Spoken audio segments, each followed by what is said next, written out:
इतिहास लिखा है इसमें, कुछ खास छिपा है इसमें। इतिहास लिखा है इसमें, कुछ खास छिपा है इसमें। मर्यादा है कोई वादा है, विश्वास रखा है इसमें। सात फेरों से मिला ये तो उपहार है, मेरा श्रृंगार है, मेरा श्रृंगार है, मेरा श्रृंगार है, मेरा श्रृंगार है। मंगलसूत्र, मंगलसूत्र, मंगलसूत्र, मंगलसूत्र, मंगलसूत्र, मंगलसूत्र,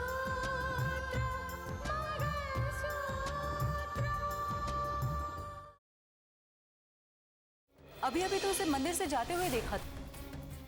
थोड़ा दूर था, मैंने रोकने की कोशिश की लेकिन तब तक निकल चुका था।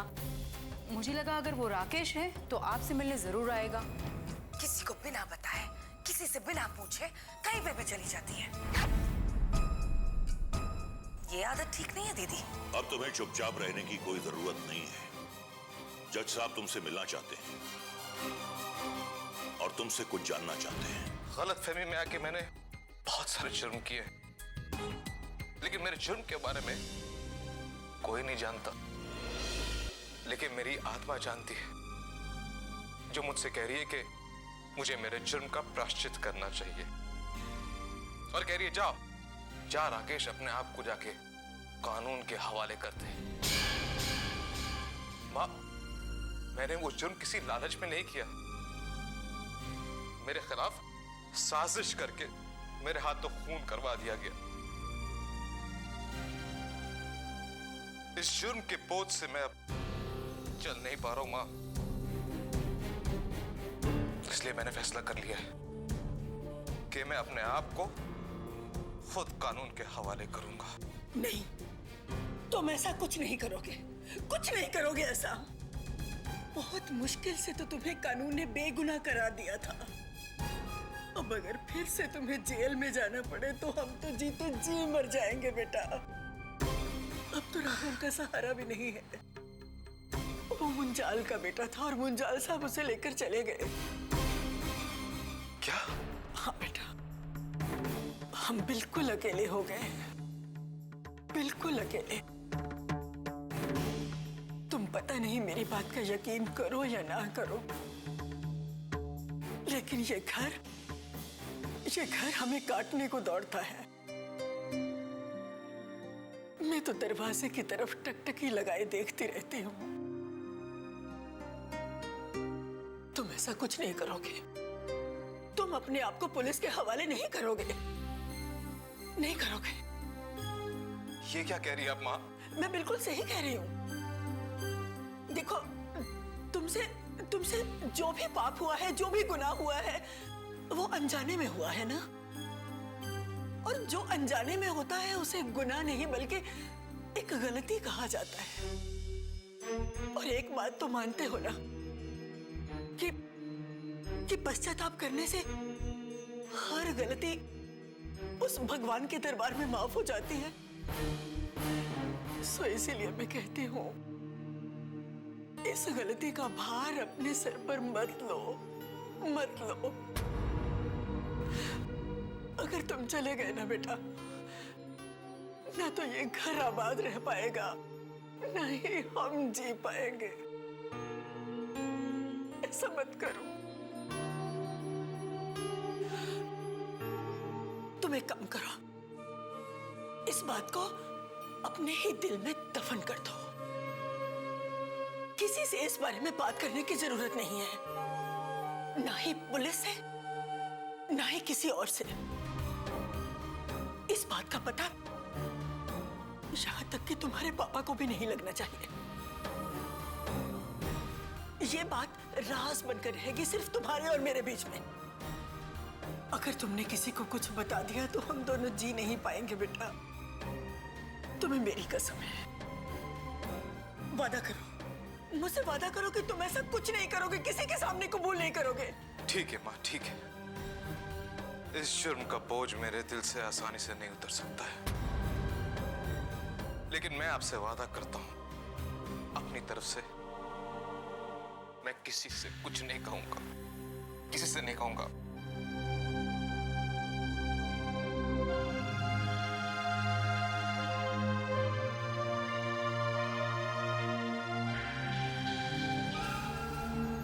सबसे बड़ी गड़बड़ की बात तो यह है कि अर्जुन हमारे कब्जे से निकल चुका है और रितिका ने भी उसे देख लिया है, लेकिन वो कहाँ गया है ये मुझे भी नहीं पता।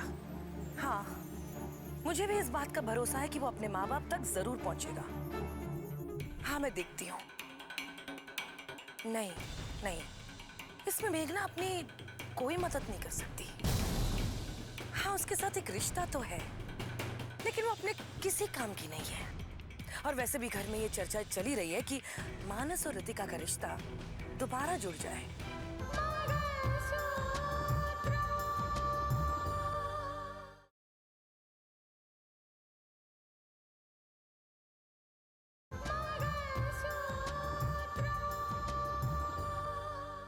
लेकिन मैं ऐसा हरगिज नहीं चाहती। ठीक है, मैं देखती हूँ और तुम्हें बाद में फोन करती हूँ। बाय।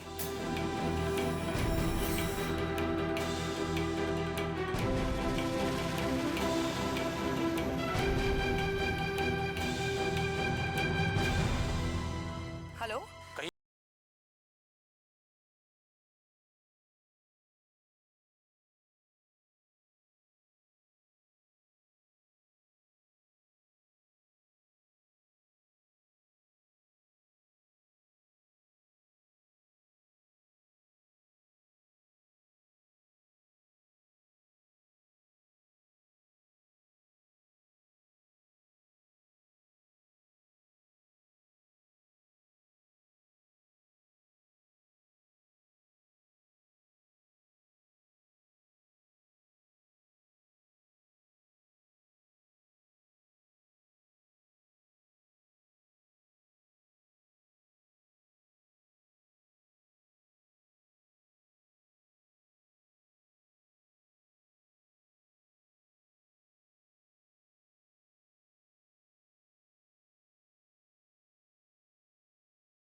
बेटा, एक सच्चाई वो है जो तुमने हमें बताई और दूसरी सच्चाई वो जो जज साहब का बर्ताव था मेरे साथ। अब एक सच्चाई को देखकर दूसरी सच्चाई को नजरअंदाज तो नहीं किया जा सकता ना।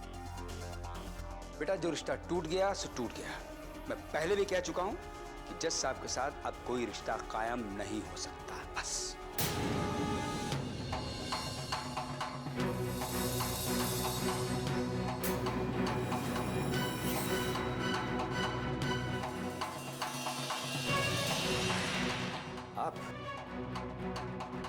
अब आप क्या कहने आई हैं? आपका मुंह मीठा करवाने आई हूँ। एक ऐसी खुशखबरी है जिसका सपना आपने बरसों से देखा होगा। पहले दुख की बात लेकर आई थी, अब खुशखबरी का बहाना बनाकर आई हैं। लीजिए ना, इसमें जहर नहीं मिलाया है। किसी और के घर का जहर भी मुझे स्वीकार होता है, लेकिन जज साहब के घर से आई मिठाई भी मेरे लिए जहर से बदतर है। जाइए, मुझे आपकी किसी खुशी में शामिल नहीं होना है।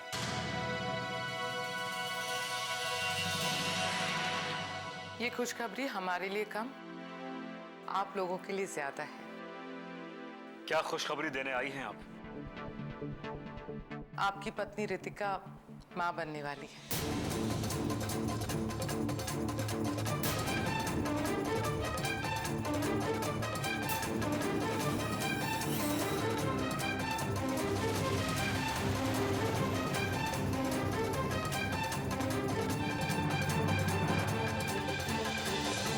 लीजिए ना। फिर से रिश्ता कायम करने के लिए एक नया शगुफा लेकर आई आप। शायद आप भूल चुकी हैं, कुछ भी हो जाए रितिका मेरे घर की दहलीज पर कदम नहीं रखेगी। मुझे तो सब कुछ याद है, लेकिन आप शायद ईश्वर की मर्जी समझ नहीं पा रहे हैं। ये ईश्वर की मर्जी तो है कि ऐसे नाजुक मौके पर रितिका की मां बनने वाली बात सामने आई।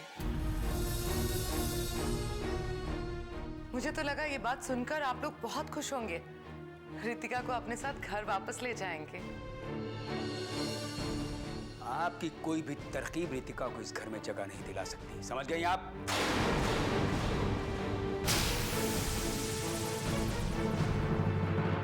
जी मैं तो समझ गई, लेकिन एक बात आप लोग भी अच्छी तरह से समझ लीजिए।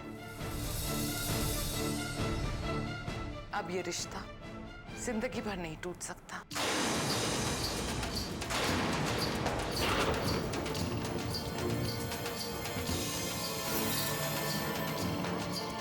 मैं भी देखना चाहती हूँ कि ईश्वर की मर्जी के सामने आप लोग कब तक सर नहीं झुकाते। मैं कुछ नहीं सुनना चाहता। आप जा सकती हैं, जाइए आप। जी मैं तो जा रही हूँ, लेकिन इस उम्मीद के साथ कि एक ना एक दिन आप लोग रितिका को वापस लेने जरूर आएंगे।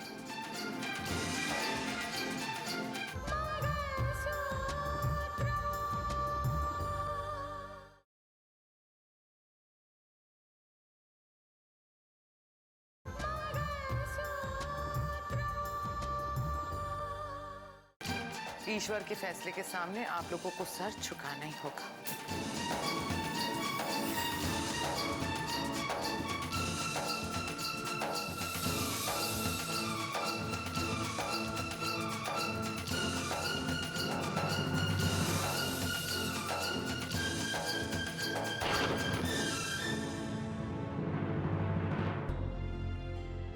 रिश्ते तो विश्वास की बुनियाद पर बनते हैं, लेकिन जब विश्वास टूटता है ना, तो रिश्तों के कायम रहने की कोई संभावना ही नहीं रह जाती। मानस का विश्वास जो मुझे लेकर था और मेरा विश्वास जो मानस को लेकर था, वो तो टूट चुका है। फिर रिश्तों की उम्मीद कोई क्या करे? लेकिन ये जो नन्ही सी जान मेरी कोख में परवरिश पाने के लिए आ गई है, उसका क्या कसूर? क्या इसके लिए मुझे अपने टूटे हुए विश्वास को लेकर फिर से रिश्तों का मोहताज होना पड़ेगा? कि ये नन्ही सी जान मेरे कोख में जो आ गई है, उसकी वजह से मानस उनकी सोच बदल जाएगी।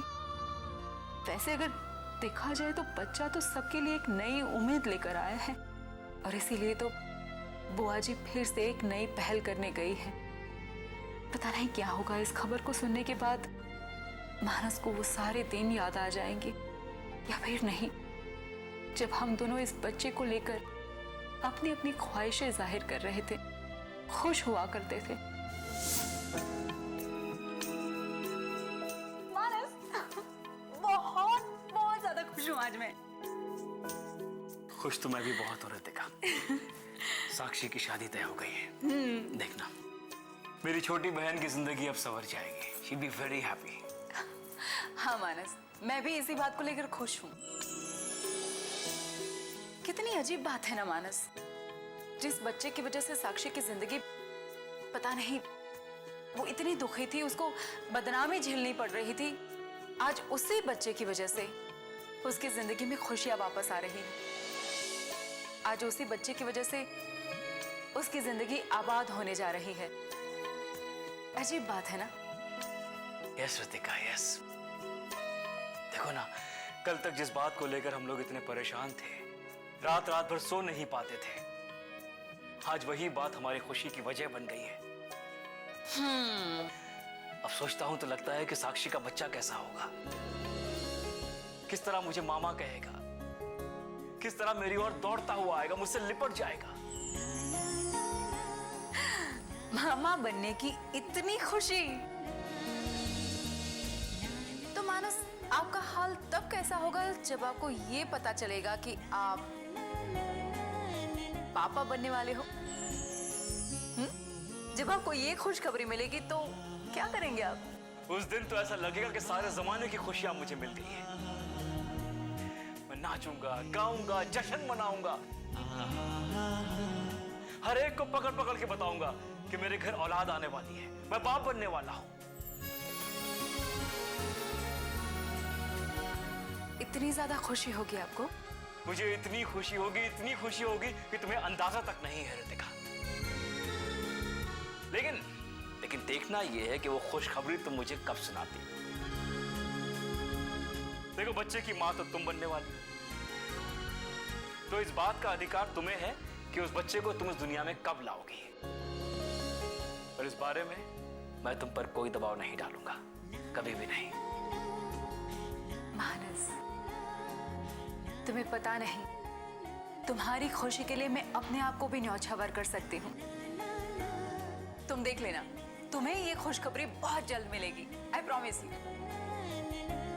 तुम्हारी ख्वाहिश बहुत जल्द पूरी होगी और उस दिन मैं देखूंगी कि तुम कितना नाचते हो, गाते हो, कितना झूमते हो।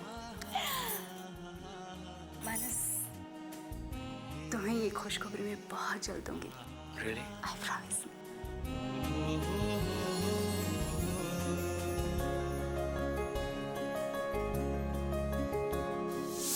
कितनी अजीब बात है ना, तकदीर भी क्या क्या खेल खिलाती है।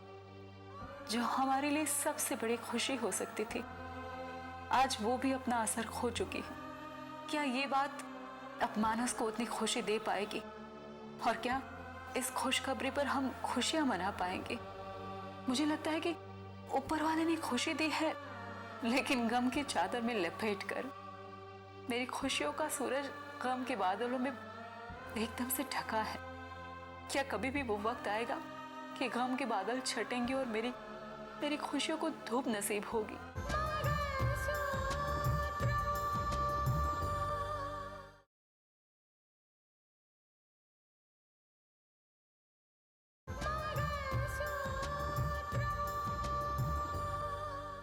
मेरी खुशियों को धूप नसीब होगी।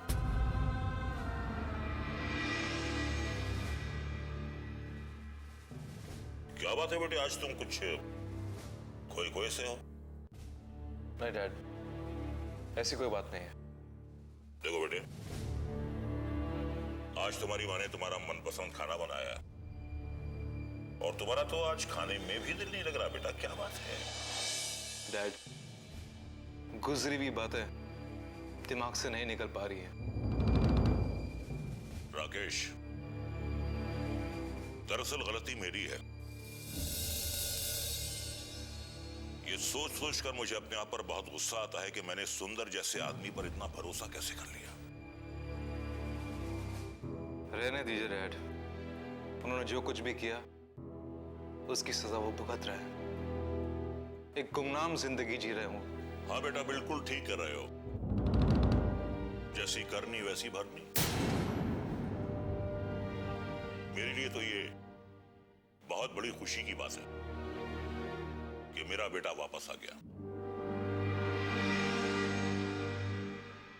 और तुम इस बात को छुपाना चाहती हो कि तुम वापस आ गए। बेटे आखिर ऐसा तुम क्यों चाहते हो? जी, सबके सामने ये बात खोलने के लिए राकेश ने इसलिए मना किया था कि जिन लोगों की कैद से ये छूट कर आया है, वो लोग शायद अब भी उसके पीछे लगे होंगे। नीलिमा, इस तरह डर के जीने का क्या मतलब है? इस बात से पर्दा हटाने के लिए राकेश को सामने आना पड़ेगा, तभी तो कानून अपनी कार्रवाई कर पाएगा। जी, वो बात तो है। देखो बेटे, खुद को राकेश साबित करने के लिए तुम्हें कानून के सामने जाना ही पड़ेगा, लेकिन उससे पहले हम जज साहब के यहाँ जाएंगे। उन्हें ऐसा ना लगे कि हमें हमारा बेटा मिल गया और हमने उन्हें इत्तला ही नहीं दी। बेटे, तुम्हें तलाश करने के लिए जज साहब और उनका पूरा का पूरा परिवार बहुत परेशान रहा है। ठीक है डैड, जैसा आपको ठीक लगे।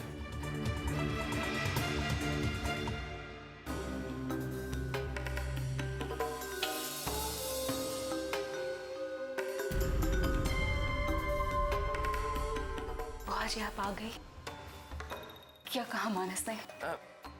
बेटा, मानस तो मुझे मिला नहीं, लेकिन जानती हो, जब मैंने रघुवीर जी से ये बात कही तो वो तो हैरानी से मेरी तरफ देखने लगे। उन्हें इस खुशखबरी पे विश्वास ही नहीं हो रहा था। अरे खुशी के मारे वो कुछ कह ही नहीं पा रहे थे। मुझे लगता है अब तक मानस के पास ये बात पहुंच गई होगी। हाँ बेटा। बुआ जी, आप झूठ बोल रही है ना? है ना?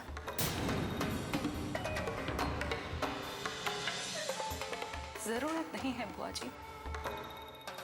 आपका चेहरा कुछ और बता रहा है और आप कुछ और बोल रही हैं।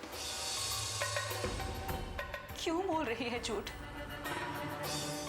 मुझे तसल्ली देने के लिए? इसलिए क्योंकि मुझे दुख न पहुंचे? मत बोलिए।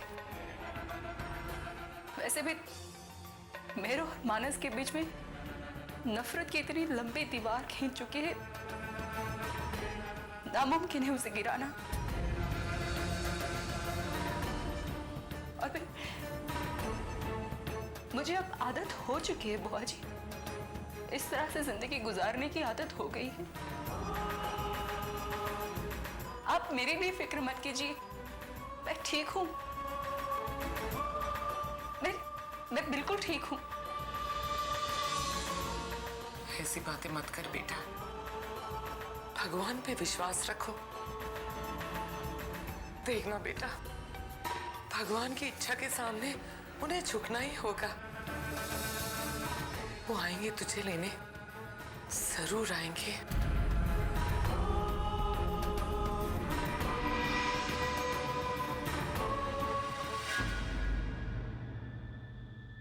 कच्चे धागे से बंधा इसमें संसार है पिया।